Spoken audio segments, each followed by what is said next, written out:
Good afternoon. आज मैं आपको यहाँ पे 11th क्लास में रोलर को खींचना धकेलने की अपेक्षा अधिक सरल है, इस टॉपिक को पढ़ा रहा हूँ। ये जो है सदिश विश्लेषण वेक्टर एनालिसिस का एक पार्ट है।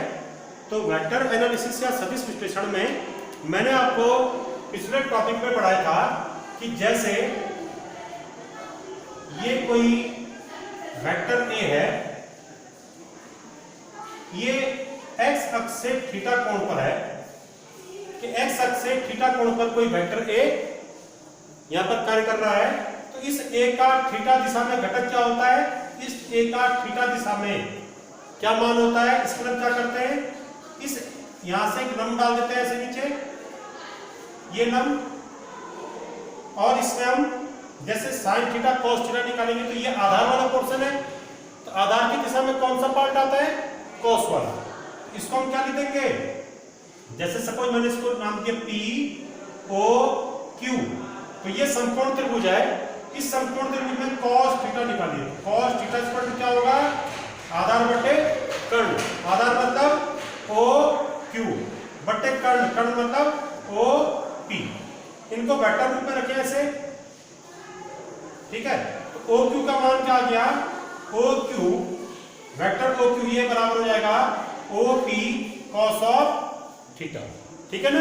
तो ये ओ क्यू का मान क्या आया, ओ क्यू का मान आ गया vector O P, O P, O से पी की ओर कौन सा वेक्टर लग रहा है, ए वेक्टर, इसको लिखेंगे हम वेक्टर ए कॉस थीटा, यानी ओ क्यू दिशा में जो वेक्टर होगा इसका मान क्या आया, ए कॉस थीटा, ठीक है। इसी प्रकार से अगर हम यहां पर ये जो ए कॉस थीटा आया है, ये ए कॉस थीटा कहलाता है वेक्टर ए का, इस वेक्टर ए का थीटा दिशा में घटक या वियोजित भाग। तो समझ गए, वेक्टर ए का थीटा दिशा में मान कितना आ रहा है, ए कॉस थीटा। ये ओ से लेके क्यू तक ये वाला, तो इसे हम क्या कहेंगे वेक्टर रूप में, ए कॉस थीटा। या हम इसको ये कह सकते हैं कि वेक्टर ए का थीटा दिशा में प्रक्षेप भी कहते हैं इसको, ठीक है, ये प्रक्षेप भी कहलाता है। तो ए कॉस थीटा इसका थीटा दिशा में घटक हो गया। ऐसे लंब दिशा में निकालिए, साइन थीटा निकालिए इसके लिए, तो साइन थीटा क्या हो जाएगा, साइन थीटा बराबर, साइन थीटा का मान क्या आएगा, साइन थीटा बराबर लंब बट्टे कर्ण, लंब क्या है इस टाइम क्यू ए, ये क्यू से ए क्यू, क्यू ए अपॉन कर्ण, कर्ण क्या है ओ ए। तो क्यू ए का मान क्या आएगा, से vector Q A equal to vector O A into sine theta. अब Q A, vector Q A का मान क्या आ गया, वेक्टर क्यू ए का मान आ गया क्यू ए, इस वेक्टर का मान आ गया क्या, ओ ए, सॉरी ओ ए मत रखिए, इसको गलती में रख दिया हमने, ये ओ ए में क्या था, ये देखिए वेक्टर ए तो ये है, इस दिशा में मान वेक्टर कौन है, ए, इसका मतलब क्या है, ओ पी। इसको हम लिखेंगे क्यू ए बराबर ओ पी साइन थीटा, ठीक है। तो ओ पी का मान क्या हो गया, वेक्टर ए साइन थीटा। तो अगर आपको ये पूछा गया कि इस वेक्टर ए का थीटा दिशा में मान कितना चाहिए होगा, ए कॉस थीटा, ठीक है। परंतु इसी वेक्टर ए का इस थीटा दिशा, इस थीटा की लंब दिशा में यानी इस दिशा में मान कितना है, इस दिशा मतलब ये लंब दिशा, तो इस दिशा में मान कितना होगा, ए साइन थीटा यानी क्यू ए। तो इसको लिखेंगे ए साइन थीटा। तो ये जो वेक्टर ए कॉस थीटा और वेक्टर ए साइन थीटा आया, ये इस वेक्टर ए के वियोजित भाग या घटक कहलाते हैं। यहां पर ये ए कॉस थीटा क्षैतिज घटक, ए साइन थीटा लंब घटक है। पर ये याद रखें, किसी वेक्टर ए का थीटा दिशा में जो मान होगा वो कॉस के रूप में आएगा। तो वेक्टर ए का थीटा दिशा में घटक क्या आएगा, ए कॉस, और उसकी लंब दिशा में तब ए साइन, ठीक हो गया। अब इसका उपयोग दैनिक जीवन में एक उपयोग है इसका, कि यहां पर हेडिंग डाली मैंने, रोलर को खींचना। जैसे कोई भी वस्तु लीजिए या रोलर लीजिए, या कोई गोलीय पिंड है या कोई पिंड है, उसको खींचना ज्यादा आसान है बजाय किसके, धकेलने के। तो तो यहां पर मैंने एक रोलर ले रखा है, ये रोलर है, और इस रोलर को हम यहां पर धकेल रहे हैं। तो धकेलने में पीछे से बल लगाते हैं, खींचने में वस्तु के आगे से खींचते हैं, ठीक है। तो ये वस्तु है रोलर, इसको हम धकेल रहे हैं या पीछे से धक्का मार रहे हैं। माना इसमें धक्का मारने में जो बल लग रहा है वो बल कितना लग रहा है, F पर लग रहा है, ठीक है। इसमें कितना बल लगा, F पर लगा, इस दिशा में, ठीक हो गया। और ये जो F पर लगा, ये यहां पर कितना कोण बना रहा है, इसके दो घटक बनाइए। प्रत्येक वेक्टर के, जैसे मैंने वेक्टर ए के दो घटक बनाए ना थीटा दिशा में, जैसे बनाए ना, ये वेक्टर ए का एक तो बनाए थीटा दिशा में घटक, क्या आया ए cos थीटा, और लंब दिशा, तो लंब दिशा ये ले लो, चाहे ये ले लो, इस दिशा में मान क्या आया ए sin थीटा। ऐसे ही इस वेक्टर का भी, क्योंकि बल है, बल भी वेक्टर राशि है, सदिश राशि, इसके भी दो घटक होंगे, क्षैतिज घटक और लंब घटक। तो इसका एक घटक लीजिए इस दिशा में, एक लीजिए इसकी लंब दिशा में। याद रखें, अगर ये क्षैतिज घटक है तो लंब घटक इस पे लंब दिशा में होगा। तो क्षैतिज और लंब घटक उस वेक्टर के कहां होते हैं, दोनों तरफ होते हैं, एक नीचे की तरफ होते हैं तो एक ऊपर की तरफ होते हैं, विपरीत दिशा में होंगे दोनों, एक ही दिशा में नहीं होंगे। तो ये बल वेक्टर राशि है, इसका एक घटक अगर मैंने इसके ऊपर की साइड तो एक घटक होगा इसके नीचे की साइड। इन दोनों घटकों के बीच का कोण क्या होगा, 90 अंश। क्षैतिज घटक और लंब घटक के बीच का कोण क्या होता है, 90 अंश। वैसे ये क्षैतिज घटक है, लंब घटक। तो माना ये थीटा कोण है, ये कितना कोण है, थीटा। कैसे, माना ये बल क्षैतिज से कितना कोण बना रहा है, थीटा कोण। क्षैतिज माने एक्स अक्ष के समांतर रेखा मान लो, तो ये थीटा कोण है, तो ये भी थीटा कोण होगा, क्योंकि ये एकांतर कोण है, बराबर होगा, ठीक है। तो इस पद का इस थीटा दिशा में घटक कितना हो जाएगा, वेक्टर F का। थीटा दिशा में घटक क्या होता है, cos के रूप में आता है, तो वेक्टर F का थीटा दिशा में घटक F cos थीटा, इस वेक्टर F का इस लंब दिशा में घटक क्या होगा, F sin थीटा। ठीक हो गया, ठीक हो गया ना। अब देखिए, ये रोलर है, ये वस्तु है कोई, इसको हम धकेल रहे हैं, धकेलने का काम हो रहा है। इस पे F बल लगा के इस पे धक्का मारा, इस बल का क्षैतिज से थीटा कोण बनना था, तो इसके आधार पर हमने इसका क्षैतिज दिशा में घटक F cos थीटा, लंब दिशा में घटक क्या निकाला, F sin थीटा। ये लंब घटक नीचे की ओर कार्य कर रहा है, क्षैतिज घटक इस दिशा में कार्य कर रहा है, क्षैतिज दिशा। ये वस्तु है तो इसका भार भी होगा, माना इसका भार कितना है, W, और इसका भार इसके गुरुत्व केंद्र, इसका जो केंद्र हो गया गुरुत्व केंद्र से लंबवत नीचे की ओर कार्य कर रहा होगा। भार हमेशा गुरुत्व केंद्र से लंबवत ऊर्ध्वाधर नीचे की ओर कार्य करता है, ठीक है।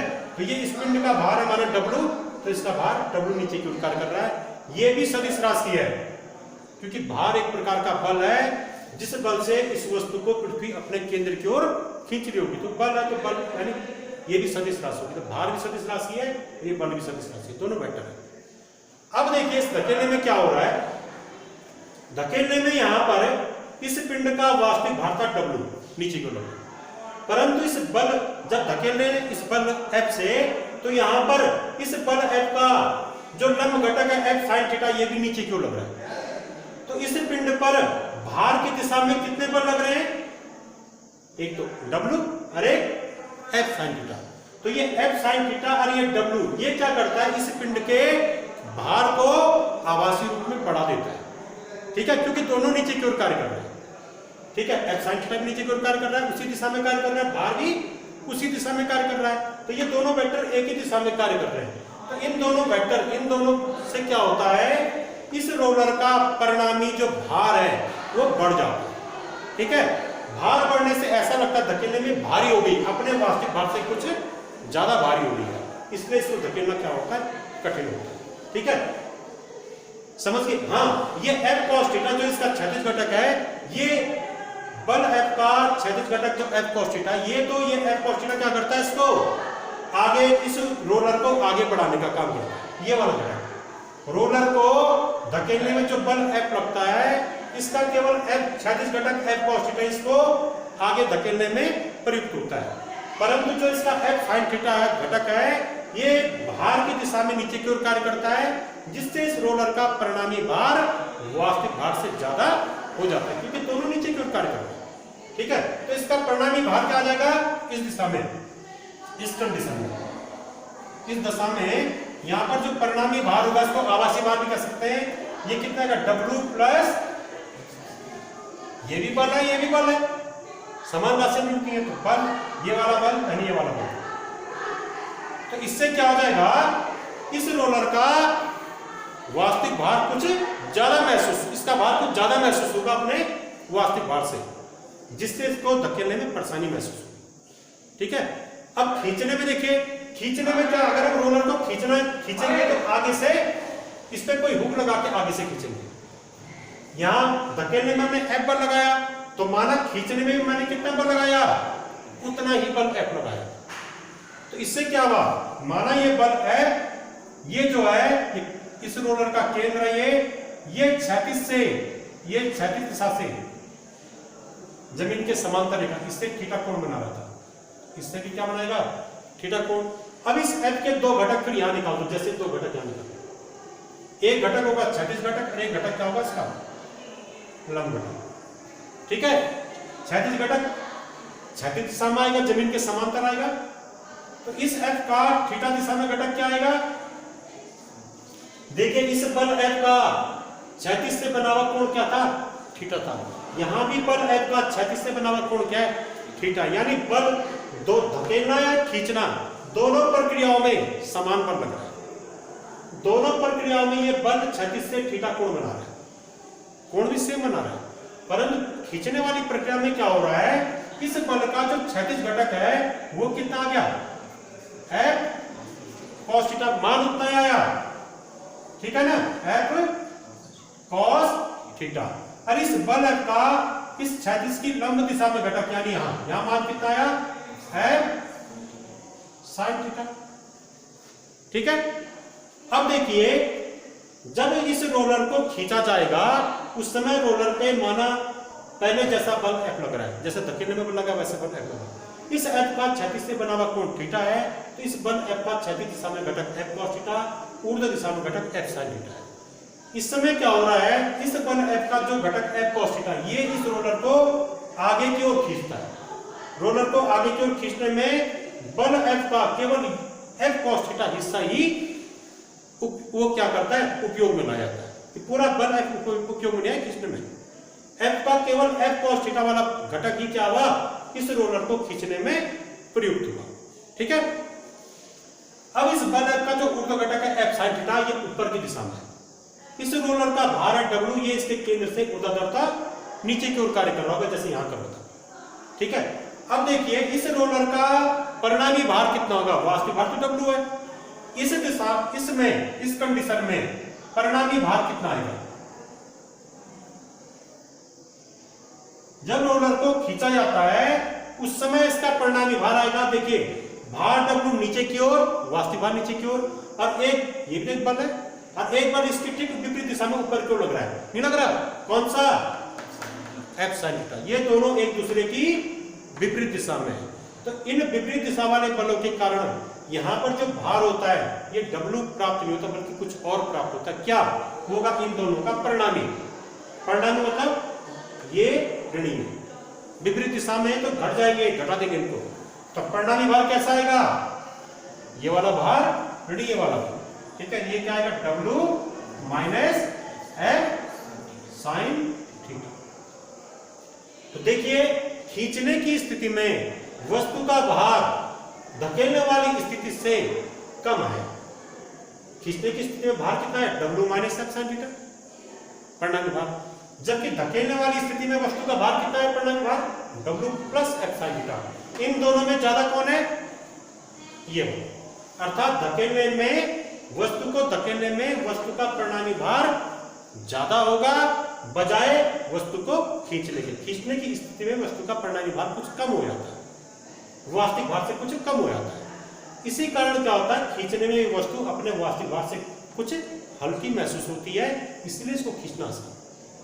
ठीक है, और हल्का नहीं हो जाएगा, वास्तविक भार क्या W, तो खींचने में क्या होगा, खींचने वाले व्यक्ति को इस रोलर का जो भार है वो W महसूस नहीं होगा, बल्कि कितना महसूस होगा, W minus F sin theta, यानी वास्तविक भार से कुछ कम अर्थात हल्का महसूस होगा, इसलिए इसको खींचना आसान है।